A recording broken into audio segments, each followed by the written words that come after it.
ॐ हरिः ॐ श्रीगुरुभ्यो नमः। हरिः ॐ पार्थाय प्रतिबोधितां भगवता नारायणेन स्वयं व्यासेन ग्रथितां पुराणमुनिना मध्ये महाभारतम् अद्वैतामृतवर्षिणीं भगवतीम् अष्टादशाध्यायिनीम् अम्ब त्वामनुसन्दधामि भगवद्गीते भवद्वेषिणीम्। नमोऽस्तु ते व्यासविशालबुद्धे पुल्लारविन्दायतपात्रनेत्र येन त्वया भारततैलपूर्णः प्रज्वालितो ज्ञानमय प्रदीपः प्रपन्नपारिजाताय स्तोत्रवेत्रैकपाणये ज्ञानमुद्राय कृष्णाय गीतामृतदुहे नमः।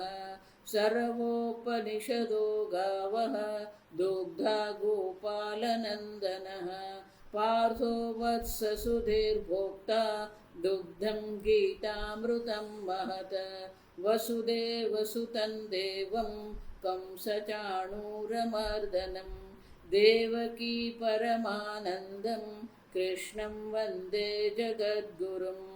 भीष्मद्रोणतथा जयद्रथजला गान्धारनीलोत्पला शल्यग्राहवती कृपेण वहने कर्णेन वेलाकुला अश्वत्थामविकर्णघोरमकरा दुर्योधनावर्तिनी सोत्तीर्णा खलु पाण्डवैरणनदी कैवर्तकः केशवः। पाराशर्यवचः सरोजममलं गीतार्थगन्धोत्कटम् नानाख्यानककेसरं हरिकथा सम्बोधनाबोधितं लोके सज्जनषट्पदैरहरः पेपीयमानं मुदा भूयाद्भारतपङ्कजं कलिमल प्रध्वंसिन श्रेयसे। मूकं करोति वाचालं पङ्गुं लङ्घयते गिरिं यत्कृपातमहं वन्दे परमानन्दमाधवम्। यं ब्रह्मा वरुणेन्द्ररुद्रमरुतः स्तुन्वन्ति दिव्यैस्तवैः वेदैः साङ्गपदः क्रमोपनिषदैः गायन्ति यं सामगाः। ध्यानावस्थिततद्गतेन मनसा पश्यन्ति यं योगिनः यस्यान्तन्न विदुःसुरासुरगणाः देवाय तस्मै नमः। ॐ सहना भवतु सहनौ भुनक्तु सह वीर्यं करवावहै तेजस्विनावधीतमस्तु मा विद्विषावहै। ॐ शान्ति शान्ति शान्तिः। ભગવદ્ગીતાનો 12મો અધ્યાય શંકરાચાર્યજી 12મા અધ્યાયને સંગતિ આપતા કહે છે દ્વિતીય પ્રવૃત્તિષુ અધ્યાયેષુ વિભૂતિ અંતેષુ। બહુ સુંદર હે। બીજા અધ્યાયથી આરંભ કરીને વિભૂતિ અંતેષુ માને કે એટલે કે 10મા અધ્યાય સુધી વિભૂતિ યોગ 10મો અધ્યાય અસમ।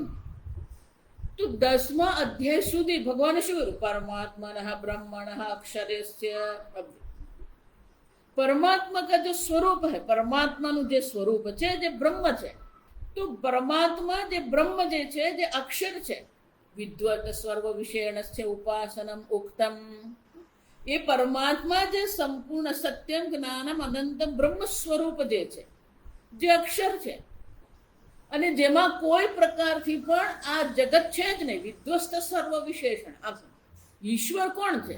તેમાં કોઈ વિશેષણ જ નથી. આપ સમજો, સર્વ પ્રકારના વિશેષણો, સર્વ પ્રકારના નામ રૂપ જેમાં છે જ નહીં, એ પરમાત્માનું સ્વરૂપ, એ પરમાત્માની ઉપાસના દર્શાવવામાં આવી. આપ સમજો, એટલું જ નહીં, સર્વ યોગેશ્વર સર્વ જ્ઞાન શક્તિમત સ્વત્વ ઉપાદેહે. ઈશ્વર કોણ છે? જો વિચાર, શંકરાચાર્યજી ઈશ્વર શબ્દની વ્યાખ્યા અહીંયા આપે છે. આ બહુ સમજવા જેવી વસ્તુ છે. આ સમજો, આપણે તો ઈશ્વર કોને કહીએ? આપણે દ્રષ્ટિ ઈશ્વર કોણ છે? ભગવાન, ઈશ્વર, પ્રભુ, પરમાત્મા. કોઈક મંદિરમાં બેઠા છે, મંદિરમાં જઈને ભગવાનના દર્શન કરીએ,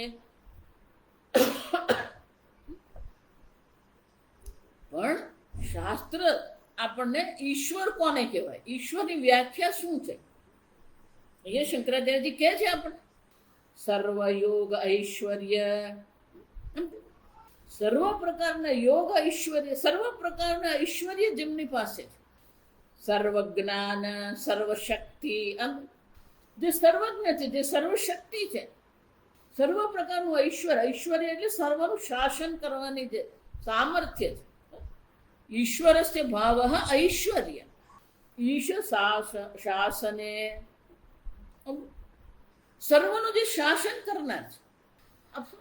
તો આ સર્વ પ્રકારનું શાસન કરનાર, સર્વનું શાસન, આપણે કોનું શાસન કરીએ? આ વિચાર, આપણે 2-4 જણાનું શાસન કરતા હોઈએ. રાજા એમ છે ને આપણે કહીએ તો રાજા પણ કોણ છે? એના પોતાના રાજ્યના એ રાજા છે. સ્વદેશે પૂજ્યતે રાજા, જો પોતાના દેશનું એ શાસન કરનાર છે. પણ ઈશ્વર કોણ છે? સર્વયોગ ઐશ્વર્ય, સંપૂર્ણ જગતનું જે શાસન કરનાર. સંપૂર્ણ જગતનું શાસન કરવું હોય, સર્વ જ્ઞાન સર્વ શક્તિ, શક્તિમત, જે સર્વજ્ઞ છે, સર્વ પ્રકારનું જ્ઞાન જેની પાસે છે, સર્વ પ્રકારની શક્તિ જેની પાસે, એને ઈશ્વર કહેવાય.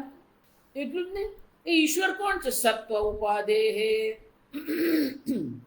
માયાની સાત્વિક ઉપાધિથી યુક્ત છે એવા જે ઈશ્વર છે. તવ ચ ઉપાસનમ તત્ર તત્ર ઉક્તમ. તો 2 પ્રકારથી છે. આ સમજો, અક્ષર બ્રહ્મ જે છે, જે સત્યમ જ્ઞાનમ અનંતમ બ્રહ્મ, સચ્ચિદાનંદ બ્રહ્મ છે, એની પણ ચર્ચા કરવામાં આવે.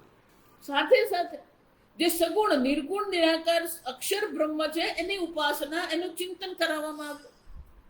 એટલું જ નહીં, જે સગુણ સાકાર ઈશ્વર જે છે, એ સગુણ ઈશ્વરને પણ ચર્ચા કરવામાં આવી. ઉપાસના તત્ર તત્ર ઉક્તમ. બીજા અધ્યાયથી આરંભ કરીને 10મા અધ્યાય પર્યંત નિર્ગુણ નિરાકાર બ્રહ્મને પણ ઉપાસના દર્શાવવામાં આવી, સગુણ બ્રહ્મની ઉપાસના પણ દર્શાવવામાં આવી. 9મા અધ્યાયમાં કહેવામાં આવે, ઉપાસતે પૃથક્ત્વેન એકત્વેન પૃથક્ત્વેન, એક સ્વરૂપે પણ ઈશ્વરનું ચિંતન કરી શકાય, અનેક દેવતાઓ રૂપે પણ ઈશ્વરને, સૃષ્ટિ સ્વરૂપે પણ અનેક નામ રૂપ પરથી પણ ઈશ્વરનું આપણે ઉપાસના કરી શકીએ. નિર્ગુણ બ્રહ્મની ઉપાસના દર્શાવવામાં આવી, સગુણ બ્રહ્મની ઉપાસના પણ દર્શાવવામાં આવી. એટલું જ નહીં, જો આ સમજો, અક્ષર બ્રહ્મ એ પરમાત્માનું લક્ષણ છે, સ્વરૂપ લક્ષણ છે. ઈશ્વર જેને આપણે કહીએ, સગુણ બ્રહ્મ જેને આપણે કહીએ, એ ઈશ્વરનું તટસ્થ લક્ષણ છે. સ્વરૂપ લક્ષણ એટલે કે જે એમનું સ્વરૂપ છે, સચ્ચિદ આનંદ એ એમનું સ્વરૂપ છે. અક્ષર બ્રહ્મ એમનું સ્વરૂપ છે. 8મા અધ્યાયમાં પણ અક્ષર બ્રહ્મની ચર્ચા કરવામાં. એટલું જ નહીં, તટસ્થ લક્ષણમ, જો બહુ સુંદર, ઈશ્વર સચ્ચિદાનંદ છે. ઈશ્વર સચ્ચિદાનંદ છે, આપ સમજો. પણ ઈશ્વર સચ્ચિદાનંદ છે, એને કેમ જાણવું? જો સત સ્વરૂપ ઈશ્વર છે, ચિત સ્વરૂપ ઈશ્વર છે, અનંત ઈશ્વર. તો ઈશ્વર અનંત છે, એક અદ્વિતીય અનંત સ્વરૂપ છે ઈશ્વર. પણ આપણી બુદ્ધિ અલ્પ છે, તો અલ્પ બુદ્ધિથી અનંત ઈશ્વરનું જ્ઞાન કેમ પ્રાપ્ત કરવું? આપણી પાસે તેટલા પ્રમાણ છે. ભગવાન સ્વયં કહે કે અક્ષર બ્રહ્મ જે છે કેવો છે? અવ્યક્તોયમ અચિંત્યોયમ અવિકાર્યોયમ ઉચ્યતે. અવ્યક્ત, વ્યક્ત એટલે કે જે આપણી 5 ઇન્દ્રિયોનો વિષય છે, 5 ઇન્દ્રિયોનો વિષયને વ્યક્ત કહેવામાં આવે. પણ ઈશ્વર કોણ છે? અવ્યક્ત. અવ્યક્ત એટલે કે 5 ઇન્દ્રિયોનો વિષય બની શકે એમ છે જ નહીં. તો શું એ મનનો વિષય બની શકે? અચિંત્ય. આપણે તો અચિંત્ય, ઈશ્વર અચિંત્ય છે, જેનું મન દ્વારા ચિંતન થઈ શકે એમ નથી. યન મનસા ન મનુતે યેનાહુર મનોમતમ, જેનું મનથી આપણે ચિંતન નહીં કરી શકીએ, પણ જેને કારણે મન ચિંતન કરે છે એ બ્રહ્મ છે. આ સમજ. અવ્યક્તોયમ અચિંત્યોયમ અવિકાર્યોયમ ઉચ્યતે. કોઈ પણ પ્રકારનો વિકાર પરમાત્મામાં નથી. પ્રત્યક્ષ પ્રમાણથી નહીં જાણી શકાય, મનથી પરોક્ષ પ્રમાણથી નહીં જાણી શકાય. તો કહે શબ્દ પ્રમાણથી જાણી શકાય? તો કહે શબ્દ પ્રમાણથી પણ નહીં જાણી શકાય. કેમ? શબ્દ દ્વારા આપણે જેને જાણીએ છીએ એ શબ્દ કોનું વર્ણન કરી શકે? આપણે જોઈ ગયા, શબ્દ જેનું વર્ણન કરે છે એ 4 પ્રકારથી જ શબ્દ વર્ણન કરી શકે. આપ્ય, કોઈક વસ્તુનું વર્ણન, જાતિ,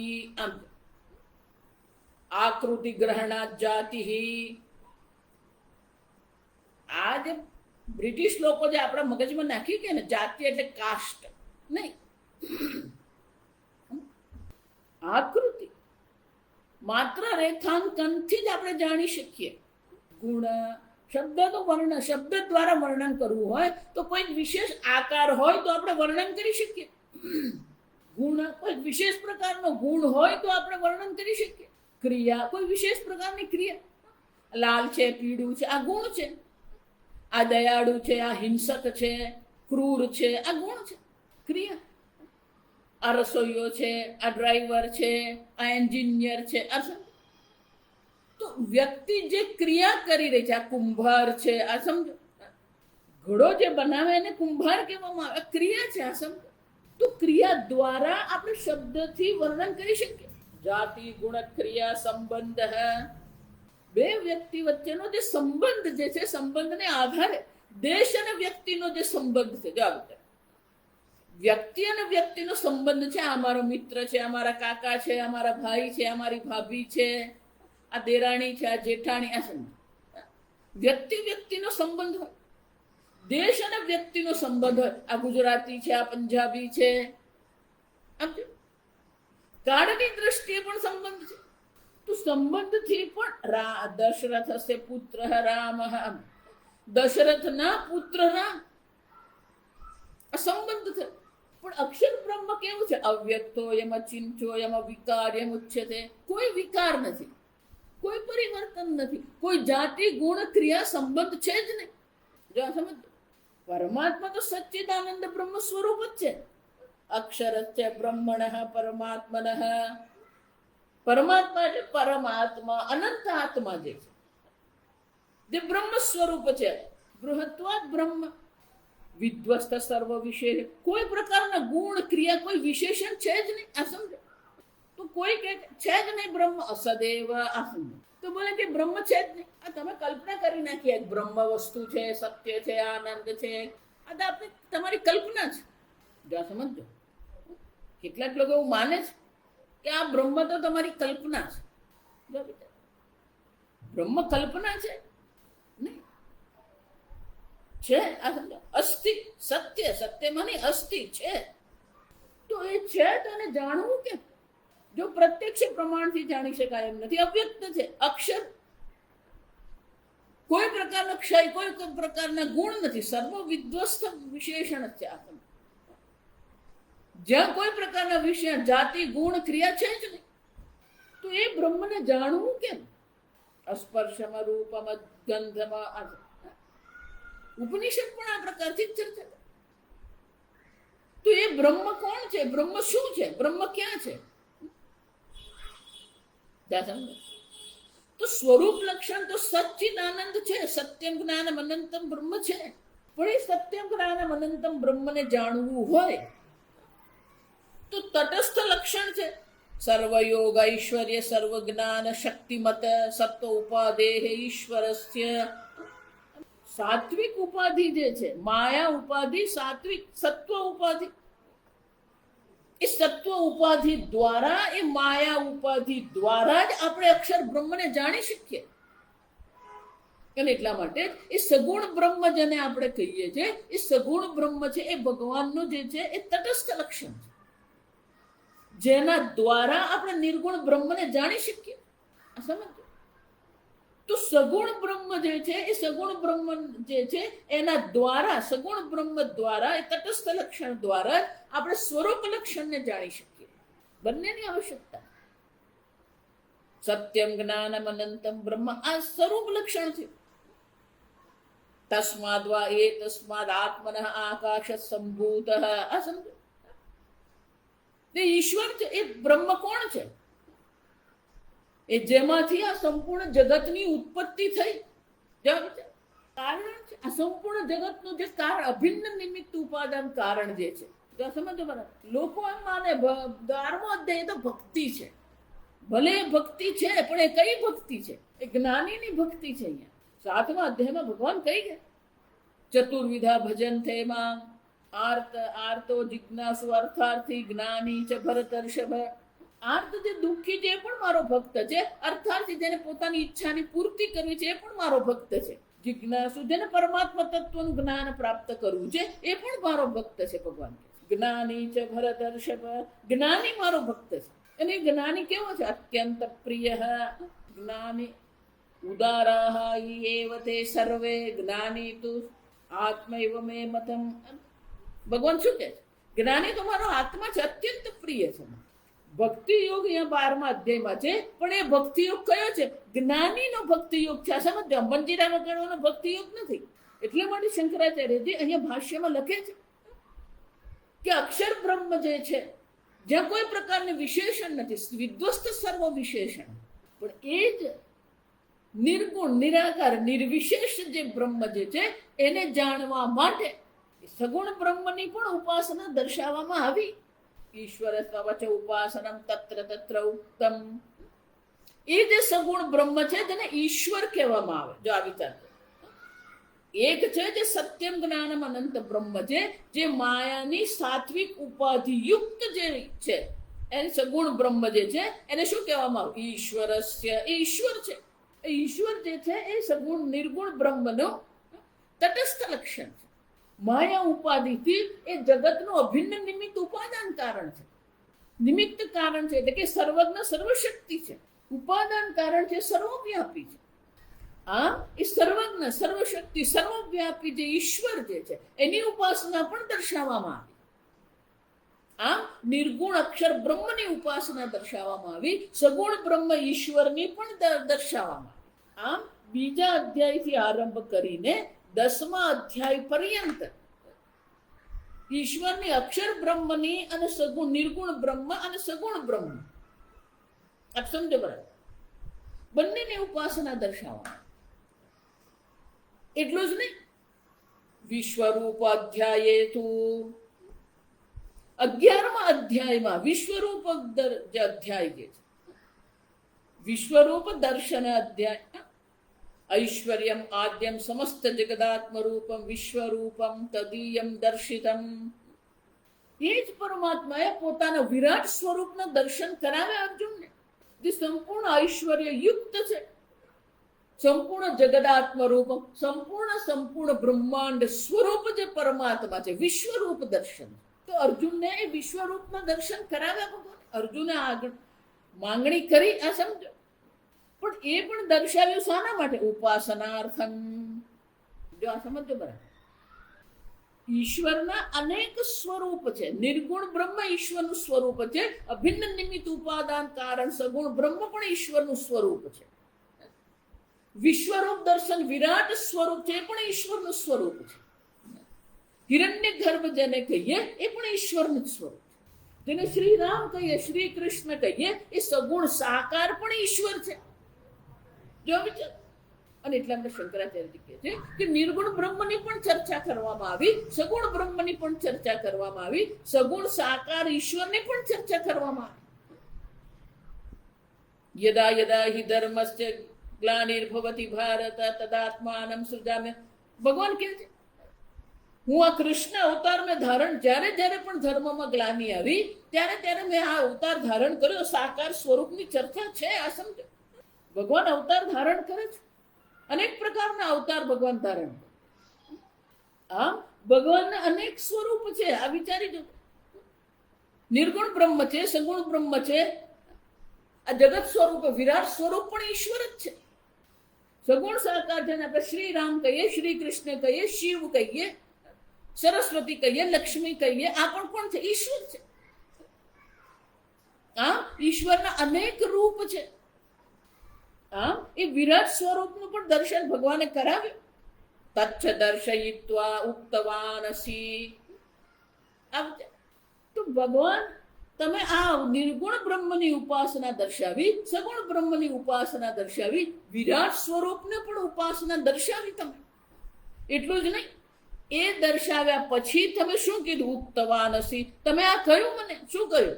મત કર્મ કૃત મત પરમઃ મત ભક્ત સંગવર્જિત નિર્વૈર સર્વભૂતેષુ યસ્તમામેતિ પાંડવ ઇત્યાદિ. અતઃ અહમ અનયોઃ ઉભયોઃ પક્ષયોઃ.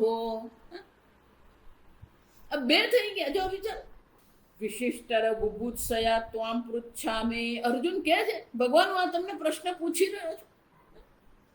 બુભુત્સયા જાણવાની ઈચ્છાથી, જિજ્ઞાસા. જ્ઞા ધાતુમાંથી જ્યારે ઈચ્છા બને તો જિજ્ઞાસા કહેવામાં આવે. એવી રીતે બુદ્ધ ધાતુ છે, બોધ, એના પરથી જ બોધ શબ્દ આવે. તો એનો જ્યારે સન પ્રત્યય લગાવવામાં આવે, બુભુત્સયા, જાણવાની ઈચ્છાથી. જો વિચાર, તો આમ પૃચ્છામિ. અર્જુન કહે છે ભગવાન હું તમને આ પ્રશ્ન પૂછી રહ્યો છું કે આ તમે જ કહી રહ્યો છો તું મારા માટે કર્મ કર. કર્મના ક્ષેત્રમાં ઈશ્વરનો પ્રવેશ કરાવીએ એટલે કે ઈશ્વરાર્પણ બુદ્ધિથી કર્મ કરીએ. મત પરમઃ. ભગવાન જ આપણા જીવનનું લક્ષ્ય છે. મનુષ્ય જીવનનું લક્ષ્ય એક જ છે, ઈશ્વર માત્ર છે. જો એટલા માટે હું વારંવાર કહેતી રહું, જે સંપ્રદાયમાં ઈશ્વર નથી એ વૈદિક સંપ્રદાય છે જ નહીં. લોકો ગાંડાની જેમ પાછળ પડે છે. ઈશ્વર રહિત કોઈ સંપ્રદાય છે જ નહીં. આ વિચારો, ઈશ્વર આપણા જીવનનું લક્ષ્ય છે. કર્મના ક્ષેત્રમાં ઈશ્વર છે, આપણા જીવનનું લક્ષ્ય ઈશ્વર છે. મદ ભક્ત. આપણો પ્રેમનો વિષય પણ કોણ છે? ઈશ્વર છે. આપણે બીજા બધા ઘણા બધા પ્રેમ કરીએ, પણ ઈશ્વરને પ્રેમ કરીએ છીએ આપણે. જો વિચાર, મદ ભક્ત. પણ ક્યારે હવે આપણે બની શકીએ? સંગવર્જિત. જો વિચાર, ક્યાંય કોઈ પ્રકારે સંગ આસક્તિ કરવાની જ નથી. આ જગત સ્વયં પોતાને અનિત્ય પુરવાર કરી જ રહ્યું છે. આપણે એને પકડીને બેઠા. જો વિચાર, પરિવર્તનશીલ જગતને નહીં અપનાવવું એ સૌથી મોટી મૂર્ખતા છે. સતત આપણે આ પરિવર્તનશીલ જગતનો વિરોધ કરી રહ્યા. સ્વામીજી બહુ સુંદર કે ભક્તિ કોણ? મદ ભક્ત. ભક્ત કોણ છે? જેને કોઈ પ્રકારે જેના જીવનમાં કોઈ વિરોધ નથી, અસ્વીકાર નથી, એ ભક્ત છે. આપણે તો પેલા નિંજા જાપાનમાં આવે, આ જાપાનીઝ યોદ્ધો છે અને નિંજા કહેવામાં આવે. નિંજા એટલે હંમેશા લડવા માટે તૈયાર જ હોય. અનેક પ્રકારના સાધન એની પાસે, અનેક પ્રકારના અસ્ત્ર શસ્ત્ર એની પાસે છે અને હંમેશા લડવા માટે તૈયાર. આપણે નિંજા જ છીએ. જો વિચાર, સતત લડવા માટે તૈયાર, તર્ક વિતર્ક કરવા તૈયાર જ બેઠા હોઈએ. મદભક્ત એટલે કોઈ મનમાં કોઈ પ્રકારનો વિરોધ નથી. જો આ ઈશ્વર પ્રત્યે કોઈ વિરોધ છે જ નહીં આપણા. મદભક્ત સંગવર્જિત. કોને આ પરમાત્માની પ્રાપ્તિ થાય? પરમાત્માની પ્રાપ્તિ કરવી એવી સરળ નથી. કોઈ જો એટલા માટે આ 11મા અધ્યાયમાં આપણે જોઈ ગયા વિસ્તારથી. સ્થાને ઋષિકેશ. સ્થાને હે ઋષિકેશ, સ્થાને યોગ્ય જ છે. તમને જો મનમાં લાગતું હોય ને, તમારા મનમાં જો વિરોધ હોય, અસ્વીકાર હોય, કોઈ પ્રકારથી મનમાં વિક્ષેપ છે, તો આ 11મા અધ્યાયના શ્લોકનો પાઠ કરો. અર્જુન ભગવાનને કહે છે, વિશ્વરૂપના દર્શન કર્યા ને ત્યારે પેલું આશ્ચર્ય થયું અર્જુનના મનમાં. આશ્ચર્ય હતો, આનંદ હતો. પણ એ જ આશ્ચર્ય જ્યારે ભગવાનનું વિનાશકારી રૂપ જોયું, અર્જુનના મનમાં શું થઈ ગયું? ભય લાગે. ભીત ભીત એનું મન ભયગ્રસ્ત થઈ ગયું. એ ભયગ્રસ્ત એવો થઈ ગયો કે એને સમજાયું જ નહીં શું કરું. એટલે ભગવાન કે પૃષ્ઠતઃ ન, ભગવાન આગળથી નમસ્કાર, ભગવાન પાછળ. વિશ્વરૂપ દર્શન એટલે સર્વત્ર ઈશ્વર છે. આગળથી નમસ્કાર, પાછળથી નમસ્કાર, ઉપરથી નમસ્કાર. એને ખબર જ નહીં પડી શું બોલું. ભયભીત થઈ ગયું. કેમ? ભગવાનનું વિનાશકારી રૂપ એ સ્વીકારી શક્યો નહીં. આ સમજો, અસ્વીકાર એના મનમાં. ત્યારે ભગવાને સમજાવવું પડ્યું કે અર્જુન, કાલોસ્મી પ્રવૃત્ત. અર્જુન, આ વિનાશકારી કાળ પણ હું જ છું. સંપૂર્ણ જગતનો વિનાશ કરવા માટે હું પ્રવૃત્ત થઈ ગયો. ભયભીત થવાની જરૂર નથી અર્જુન. જ્યારે ભગવાને એને આ સમજ આપી અને એ સમજાયું એને, ત્યારે એને શું કીધું? સ્થાને ઋષિકેશ. ભગવાન, હવે મને સમજાઈ ગયું. સ્થાને આજો યોગ્ય જ છે. ભગવાન આપનું સૃષ્ટિ સ્વરૂપ જે છે, આ જગત સ્વરૂપ, જગદાત્મ રૂપ આપ જે છે એ પણ યોગ્ય જ છે. એટલું જ નહીં, આ વિનાશકારી આપનું જે આ રૂપ છે ભગવાન, એ પણ યોગ્ય જ છે. આમ એ 36મા શ્લોકથી આરંભ કરીને 47મા શ્લોક સુધી અર્જુન ભગવાનને કહે છે કે ભગવાન, આ તમારું સ્વરૂપ જે છે એને પ્રત્યે હવે મારા મનમાં કોઈ વિરોધ નથી. મદભક્ત એટલે સર્વ પ્રકારના વિરોધની નિવૃત્તિ છે. કોઈ જગ્યાએ કોઈ આસક્તિ નથી, કારણ કે સંપૂર્ણ જગત પરિવર્તનશીલ છે. કોને આસક્તિ કરવાની? એટલું જ નહીં, નિર્વૈર સર્વભૂતેષુ. સર્વભૂતેષુ, જો વિચાર, સર્વભૂતો પ્રત્યે આપણા મનમાં કોઈ વિરોધ છે જ નહીં. જો વિચાર, કોઈ પણ પ્રાણી પ્રત્યે મનમાં કોઈ વેર ભાવ નહીં. જો જે આપણો અનુકૂળ છે એના પ્રત્યે આપણા મનમાં મિત્ર ભાવ હોય. જે આપણા પ્રતિકૂળ છે એના પ્રત્યે આપણા મનમાં શત્રુ ભાવ આવે. નિર્વૈર સર્વભૂતે શત્રુ ભાવ રહિત આત્મના અત્યંત અપકાર પ્રવૃત્તિષુ. ગમે એટલી પ્રતિકૂળતા આપણને એના પ્રત્યેથી પ્રાપ્ત થાય, અત્યંત અપકારી હોય છતાં પણ આપણા મનમાં શત્રુ ભાવ કેળવવાની આપણને જરૂર નથી. આ પ્રકારથી જે મારો ભક્ત છે, જો સમજો, ઉક્તવાન, ભગવાન તમે કહ્યું મત કર્મ કૃત ઇત્યાદિ, એને જ મારી પ્રાપ્તિ થાય. સમામેતિ, એ જ મને પ્રાપ્ત કરી શકે. તો ભગવાન, આ મનુષ્ય જન્મનું લક્ષ્ય પરમાત્માની પ્રાપ્તિ છે. અને આપ જે પરમાત્મા છો, આપના સ્વરૂપનું આપણે વર્ણન કર્યું. અક્ષર બ્રહ્મ સ્વરૂપ પણ આપ જ છો, સગુણ બ્રહ્મ સ્વરૂપ પણ આપ જ છો. આ સંપૂર્ણ વિરાટ સ્વરૂપની આપણે ચર્ચા કરી, તો એ પણ તમે જ છો. તો હવે પ્રશ્ન એ મનમાં આવે, જો વિચારી દો કે જે અક્ષર બ્રહ્મ પરમાત્મા જે છે એની ઉપાસના હું કરું કે આ જે વિરાટ સ્વરૂપ આપણે જે દર્શન તમે જે મને કરાવ્યા, જગત સ્વરૂપ જે આ પરમાત્માના દર્શન મને કરાવ્યા, એની હું ઉપાસના કરું. જો વિચાર, જો ઈશ્વરને 3 પ્રકારે છે. જો વિચાર, એક નિર્ગુણ બ્રહ્મ છે, બીજું સગુણ બ્રહ્મ છે. જ્યારે સગુણ બ્રહ્મ એમ કહીએ ને, તો સગુણ બ્રહ્મ એટલે ત્યાં ગુણ છે, સર્વજ્ઞ, સર્વશક્તિ, સર્વવ્યાપી ગુણ છે. પણ એ સર્વવ્યાપી છે એટલે કોઈ આકાર નથી, નિરાકાર છે. જો વિચાર, હા, નિર્ગુણ નિરાકાર બ્રહ્મ છે, સગુણ નિરાકાર બ્રહ્મ છે, અને સગુણ સાકાર પણ ઈશ્વર છે. જો વિચાર, પુરાણ જેને આપણે કહીએ છીએ, એ પુરાણમાં કોની ચર્ચા છે? પુરાણમાં જે ચર્ચા છે એ સગુણ સાકાર ઈશ્વરની ચર્ચા છે. ગણેશ પુરાણ કહીએ, શિવ પુરાણ કહીએ, ભાગવત પુરાણ કહીએ, વિષ્ણુ પુરાણ કહીએ, દેવી ભાગવત કહીએ. જો તો આ સર્વ પ્રકારથી સગુણ સાકારના ચિંતન માટે આ સગુણ સાકારનું ચિંતન કરવાનું છે, તો એના માટે આ પુરાણ છે. તો પ્રશ્ન અહીંયા અર્જુનનો કયો છે? જો આ સમજો, અનયોહો એટલે શું છે? ઉભયોહો પક્ષયોહો. એક નિર્ગુણ નિરાકાર બ્રહ્મ છે, બીજું સગુણ નિરાકાર ઈષ્ટ આપનું સ્વરૂપ છે. જો આ બે માંથી હું કોની ઉપાસના કરું? એ જાણવાની ઈચ્છાથી હું તમને પ્રશ્ન પૂછું. જો આનો અર્થ ભક્તિ વાળા શું કરે કે નિર્ગુણ બ્રહ્મની ચર્ચા કરવી કે કૃષ્ણ ભગવાનની ઉપાસના કરવી?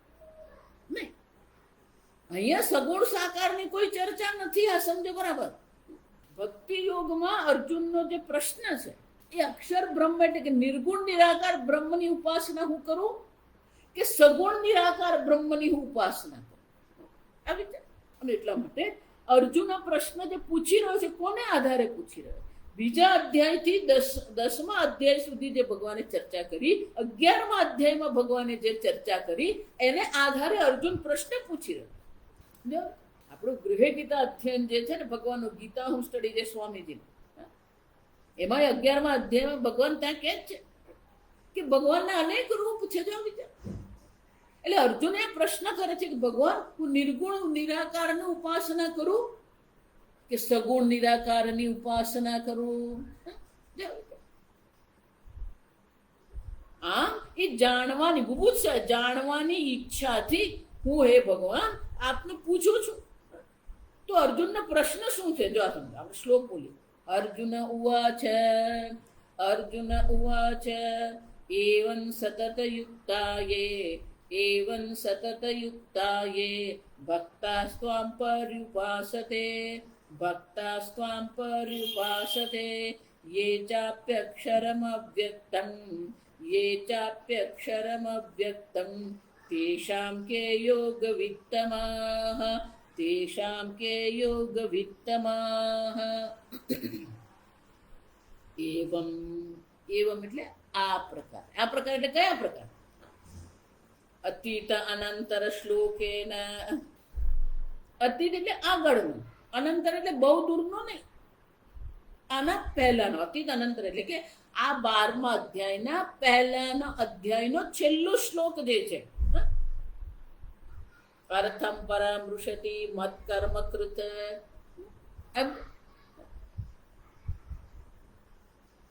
ભગવાન આ પ્રકારથી તમે તમારા સ્વરૂપને પ્રગટ કર્યું, અને એ જે સ્વરૂપનું પ્રગટ તમે કર્યું, એવં સતત યુક્તા. જાઓ, આ ભક્તિમાં એક બીજી વસ્તુ, સતત યુક્તા. બહુ સરળ ભાષામાં તમને કહી દઉં. સતત યુક્ત એટલે સતત એ ઈશ્વરના સાનિધ્યનો અનુભવ છે કે નહીં? તમે કોઈ પણ પરિસ્થિતિ હોય, પણ એ પરિસ્થિતિમાં ઈશ્વરના સાનિધ્ય એટલે ઈશ્વરની હાજરી, સદા સર્વદા ઈશ્વર મારી સાથે છે. લગ્ન પ્રસંગ હોય ને, અથવા કોઈ ઉત્સવ, તો પરિવાર ત્યાં જાય, માતા પિતા બાળકો દાદા બધા જ જતા હોય.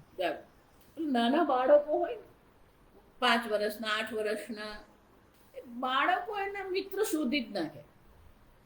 એ લોકોના મનમાં કોઈ વિશેષ પ્રકારથી કોઈના પ્રત્યે કોઈ અભિપ્રાય નથી.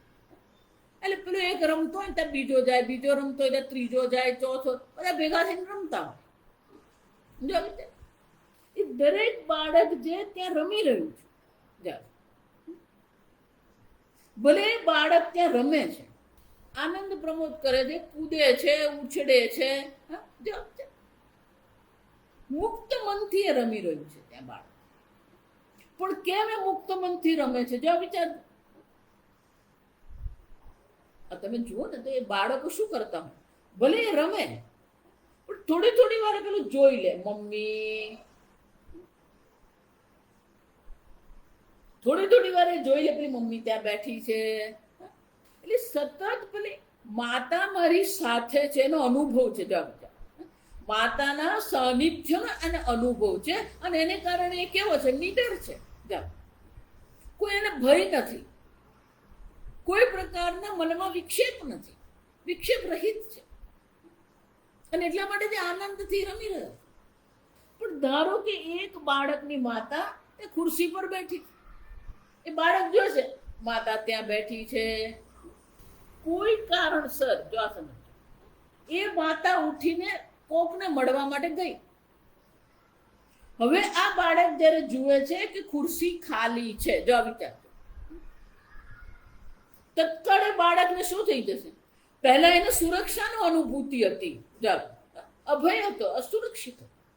કેમ? મારી માં ત્યાં છે. જ્યાં પેલી ખુરશી એને ખાલી દેખાય, તત્કાળ શું થઈ ગયું? તત્કાળ એ અસુરક્ષિત બની જાય. જો વિચાર, જ્યાં એના માતાની હાજરી દેખાતી નથી અને એ તત્કાળ શું થઈ જવાનું? અસુરક્ષિત બની જાય, ભયભીત થઈ જાય. ભલે બાળકો રમી રહ્યા છે, અને જેવો અસુરક્ષિત બનશે એટલે બાળક શું કરવાનું? મમ્મી, માં, એટલે સપ્તમ સ્વરથી રડવાનું શરૂ કરી દે. બધાને જ સંભળાય, જો એટલું જોરથી રડવાનું શરૂ કરે. અને એની માતા જ્યાં પણ હોય ત્યાં, જો આ સમજો બરાબર, ઓળખી જાય આ મારું બાળક રડી રહ્યું છે. જો આ માં છે, એ ગમે ત્યાં હોય પણ એ બાળકનો અવાજ સાંભળીને ઓળખી જાય મારું બાળક રડી રહ્યું છે. જો વિચાર, અને જેવું એને ખબર પડે કે મારું બાળક રડ્યું, એ ત્યાંથી જ કહેશે, અવાજ આપશે. અને તરત બાળકને ખબર પડે કે મારી માનો અવાજ ક્યાંકથી આવ્યો. જો વિચાર, એટલું રડવાનું બંધ થઈ જાય, એ શોધવા માંડે. આ સમજો, એ રડવાનું કેમ બંધ થઈ ગયું? મારી માં છે.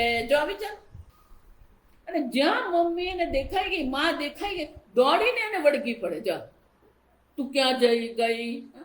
માતાનું સાનિધ્ય જે છે એને સુરક્ષિત બનાવે છે, એને મુક્ત બનાવે છે અને એ રમી શકે છે. એ જ પ્રકારે આપણે પણ એ ઈશ્વરના સાનિધ્યની અનુભૂતિ કરવી પડે તો આપણે સુરક્ષિત રહીએ. પણ આપણે ઈશ્વર આપણને ક્યાં પડી છે? ધન, પુત્ર, ગ્રહ, આમાં જ આપણું મગજ અટવાયેલું રહે. એટલા માટે પેલા શ્લોકમાં કેવું, સંગવર્જિત, આ સર્વ પ્રત્યે, ભલે આ વસ્તુ આપણા જીવન જીવવા માટે આવશ્યક છે, ધન, મિત્ર, પત્ની, પુત્ર, ગૃહ, આ બધું જ આવશ્યક છે, પણ એના પ્રત્યે એટલી બધી આસક્તિ રાખવાની આવશ્યકતા નથી. સંગવર્જિત, ભગવાનનો ભક્ત એ છે જે આ ક્યાંય પણ આસક્તિ કરતો નથી. કેમ? સતત યુક્તા, જો વિચાર, યે ભક્તા સતત યુક્તા. ભગવાન આપના જે ભક્તો જે છે એ ભક્તો સતત યુક્તા, સતત આપના સાનિધ્યની અનુભૂતિ કરે છે. નૈરંતર્યેણ ભગવત કર્માદો યથોક્તે અર્થે સમાહિતા સંતઃ પ્રવૃત્તા. આ જગતમાં એ પોતાના કર્તવ્ય કર્મનું પાલન કરી જ રહ્યા છે. એમની સામે જે પરિસ્થિતિ છે એ પરિસ્થિતિને અનુરૂપ એ કર્મ કરી જ રહ્યા છે, પણ સાથે સાથે સમાહિતા, કેમ? મત કર્મ કૃત. આપણી સંસ્કૃતિ બહુ અલગ સંસ્કૃતિ છે. આ સમજો, આ સર્વધર્મ સમાન ગાંડ પણ નહીં કરવાની. કાયેન વાચા મનસેન્દ્રિયર્વા બુદ્ધ્યાત્મના વા પ્રકૃતે સ્વભાવાત કરોમિ યદ્યત સકલં પરસ્મૈ નારાયણાયેતિ સમર્પયામિ. મત કર્મ, જે પણ કર્મ કરીએ ઈશ્વરને સમર્પિત કરી, ઈશ્વર અર્પણ બુદ્ધિથી જીવન જીવીએ. અને એટલે કે છે આ પ્રકારથી માનસિક રીતે એ ઈશ્વરના સાનિધ્યની અનુભૂતિ કરે છે. કર્મની દ્રષ્ટિએ સર્વ કર્મ ઈશ્વરને અર્પણ કરી રહ્યો. આમ કર્મની દ્રષ્ટિએ જોઈએ, ભક્તિની દ્રષ્ટિએ જોઈએ, એ ઈશ્વર સાથે સતત જોડાયેલો છે. નૈરંતર્ય, નિરંતર, કોઈ ક્યાં એવો ક્ષણ નથી. યદ્યત કર્મ કરોમિ તત્તદખિલં શંભો તવારાધનમ. આપણા જીવનની દરેક પ્રવૃત્તિ સાથે ઈશ્વર જોડાયેલો છે. આત્મા તો ઈશ્વર મારો આત્મા છે, તો આત્મા, તમે મારો આત્મા છો. આત્મા ત્વમ ગિરિજામતિ. આ પાર્વતી ગિરિજામતી મારી બુદ્ધિ છે. પ્રાણા સહચરા, પ્રાણ તમારા સહચર છે. શરીરં ગૃહ, આ ઈશ્વરનું ઘર છે. આ એક શ્લોક પણ આપણે બરાબર યાદ રાખીએ ને તો ક્યારેય ઈશ્વરને અનુભૂતિ નથી થતી એવો અનુભવ જ સંભવ. શરીરમ ગૃહમ પૂજા તે વિષયોપભોગ રચના, જે પણ વિષયોના 5 વિષયો શબ્દ સ્પર્શ રૂપ રસ ગંધ દ્વારા જે વિષયોનો ઉપભોગ થઈ રહ્યો છે એના દ્વારા હું તમારી પૂજા કરું. પૂજા તે વિષયોપભોગ રચના. નિદ્રા સમાધિ સ્થિતિ, નિદ્રા તમારી સમાધિ, નિદ્રા મારી સમાધિ અવસ્થા. હા, નૈરંતર્યેણ, નિરંતર એ ઈશ્વરને સાથે આપણે સંલગ્ન છીએ. આ કર્મ દ્વારા, ભક્તિ દ્વારા, લક્ષ્ય જીવનના લક્ષ્ય રૂપે પણ એ જ પરમાત્મા છે. આ જેનું મન સમાહિતા, અનન્ય ભાવથી જેનું મન સંપૂર્ણપણે ઈશ્વરમાં જ સમાહિત થયેલું છે, એ લોકો પણ તમારી ઉપાસના કરી રહ્યા છે. જો આ વિચાર, યે ભક્તાઃ સતત યુક્તાઃ, જે ભક્તો સતત નિરંતર આપની ભક્તિ કરી રહ્યા છે, સતત આપના સાનિધ્યની અનુભૂતિ જે ભક્તો કરી રહ્યા છે, ત્વામ પર્યુપાસતે, એ લોકો તમારી ઉપાસના કરે છે. અનન્ય શરણાઃ ભક્તાઃ, ભક્ત કોને કહેવાય? અનન્ય શરણા. એ શરણાગતિ છે ઈશ્વર, કોઈ વિરોધ નહીં. શરણાગતિ એનો અર્થ થાય કોઈ વિરોધ નથી, ઈશ્વરને શરણે છે. યથા દર્શિતમ વિશ્વરૂપમ પર્યુપાસતે, આ સમજો. આ એવમ શબ્દ દ્વારા દર્શાવે છે કે જે આપણે આ વિશ્વરૂપ દર્શન જે કરાવવામાં આવ્યું એની ઉપાસના કરે છે.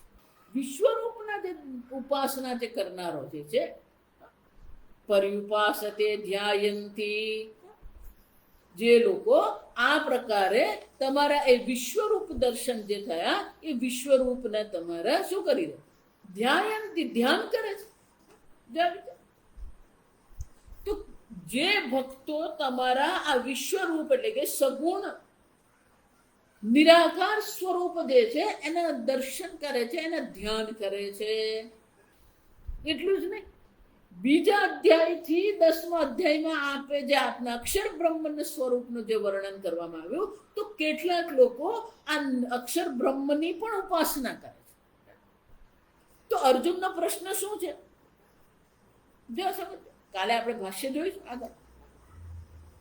આ પહેલા શ્લોકની બીજી પંક્તિ કાલે આપણે જોઈશું કે જે આ સગુણ નિરાકાર વિશ્વરૂપની ઉપાસના ધ્યાન કરનારા જે ભક્તો છે અને જે અક્ષુર એટલે કે નિર્ગુણ નિરાકાર બ્રહ્મની જે ઉપાસના કરનારા જે છે, એ બેમાંથી જો સમજો કે યોગ વિત્તમાહ, એ બેમાંથી શ્રેષ્ઠ કોણ છે ભગવાન? અથવા તો યોગ વિત્તમ એટલે કે આપને યોગ્ય સ્વરૂપે જાણનાર કોણ છે? જાણવામાં શ્રેષ્ઠ કોણ છે? અર્જુનનો પ્રશ્ન નિર્ગુણ નિરાકાર અને સગુણ સાકારનો નથી. નિર્ગુણ નિરાકાર બ્રહ્મ અને સગુણ નિરાકાર વિશ્વરૂપનું જે ધ્યાન કરનાર જે છે, એ બેમાંથી શ્રેષ્ઠ કોણ છે? અર્જુનનો પ્રશ્ન છે. અને ભગવાન ખૂબ સુંદર ઉત્તર આપે છે. આવતીકાલે આ પ્રથમ શ્લોકને જે બીજી પંક્તિનું જે ભાષ્ય છે, આવતીકાલે આપણે જોઈશું.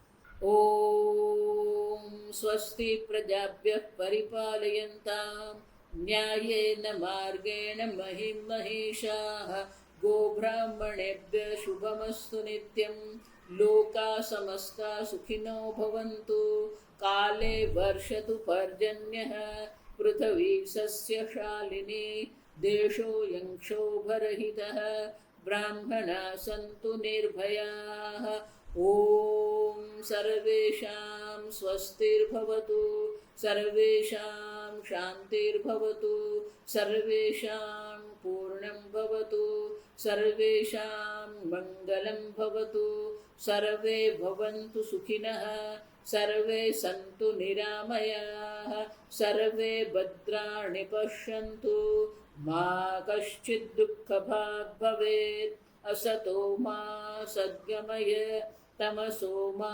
ज्योतिर्गमय मृत्योर्मा अमृतङ्गमय ॐ पूर्णमदः पूर्णमिदं पूर्णात् पूर्णमुदच्यते पूर्णस्य पूर्णमादाय पूर्णमेवावशिष्यते